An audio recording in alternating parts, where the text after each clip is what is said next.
Hey everyone, Gio here from Fandom United. I wanted to share my thoughts on Mortal Kombat. I watched a movie last night on HBO Max at midnight, or I guess earlier this morning, and wanted to get out a short, non-spoiler review for the movie. If you haven't seen it, don't worry. This is going to be a short, no spoilers. So let's talk about the video game adaptation, the latest one. It is faithful to the source material.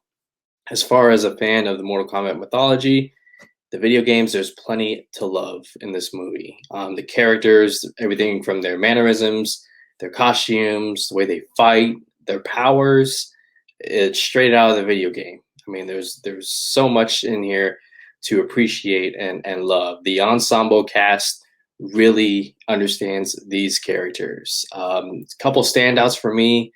Kano. Kano is awesome. He was more funny than I thought he would be. He definitely takes advantage of that R rating with his foul mouth.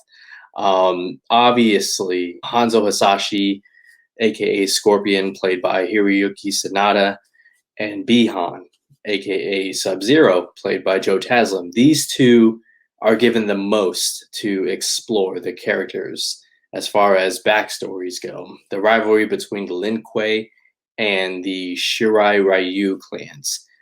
Arguably, those two are the biggest things as far as Mortal Kombat mythology. And don't get me wrong, this world is filled with rich characters. There are Easter eggs, references throughout this movie that you got to make sure you're paying attention and you'll catch them. So those two, as far as character backstories go, are given the most.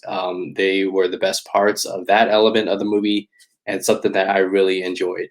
The movie also takes its time exploring the character of Cole Young, who's a new character in the Mortal Kombat series. The character was created specifically for this movie. Cole Young, played by Louis Tan.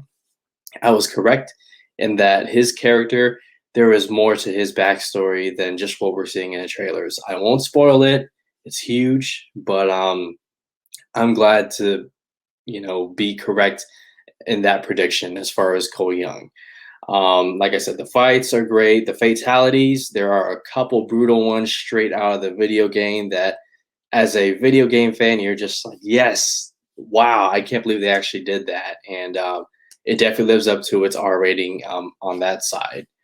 Other than that, let me just say this, and I've been on the record about this numerous times. The hour and 50-minute runtime would definitely hurt this movie in more ways than one. Okay. And taking the credits out, this movie's really about an hour and 40 minutes. It flies by. I had the same issue with Godzilla versus Kong. Things happen in the story that just happened. Then you move forward. You barely had time to breathe. The editing is just insane and it disrupts the pacing of the movie. I mean, things just happen. Okay. They go bam, bam, bam, bam, bam. And the editing also hurts the fights a little bit. Too many damn cuts. Okay, there are times when it's too hard to keep up, and that's not so much on the choreography side or the performances. It's just the editor. Okay, like why do you have to make so many cuts in these fight sequences? So my problems with the movie lie more on the filmmaking side. The story of Mortal Kombat. First off, what is Mortal Kombat? Anyone who's played the video game knows it's a fighting tournament.